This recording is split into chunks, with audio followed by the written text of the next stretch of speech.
As nations across the world gradually ease the lockdown restrictions and open essential services, religious institutions tend to, of course, remain at the bottom of the priority list in various administrations. But for US President Donald Trump, churches and other houses of worship have turned out to be essential. Now, in a press conference on Friday, Donald Trump declared churches and other houses of worship were essential services. And Trump also called upon state governors to let places of worship to reopen starting this weekend. Today I'm identifying houses of worship, churches, synagogue, and mosques as essential places that provide essential services. Some governors have deemed liquor stores and abortion clinics as essential, but have left out churches and other houses of worship. It's not right. So I'm correcting this injustice and calling houses of worship essential. I call upon governors to allow our churches and places of worship to open right now.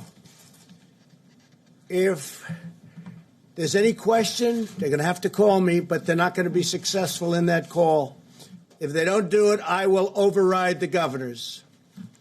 In America, we need more prayer, not less. Now, the governors, this is what, of course, President Trump threatens to do if they do not follow his diktat. Observers say that it is another attempt by the president to appeal to his core base of white evangelical Christians. They say that it is another instance of the Trump's tactics to shore up support. But he's also got some logic when he says, if you can open the wine shops, why can you not open up places of worship? Now, controversy soon arose after President Trump had concluded his interaction with the press. Later, when asked about how Trump will push through his decision, the White House press secretary, Kayleigh McEnany, went off script and made a snide remark during a live press conference. McEnany accused reporters of being desperate in wanting closure of churches and houses of worship.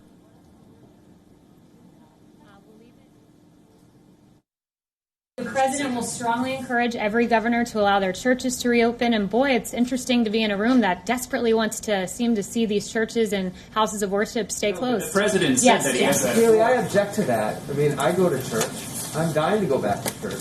The question that we're asking you and would like to have asked the president and Dr. Birx is it safe?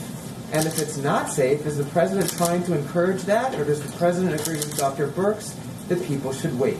Jeff, it is safe to reopen your churches if you do so in accordance with the guidelines, which are laid out very stringent detail here about promoting hygiene practices, and there are 5 bullet points, and cloth face coverings. If social distancing is not possible, it's recommended. Intensifying cleanings, promoting social distance. We lay them out meticulously.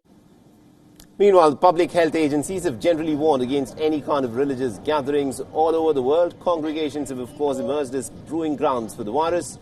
But once again, we see a presidential candidate who also happens to be the president take his own course, which he believes would net him victory in this year's elections.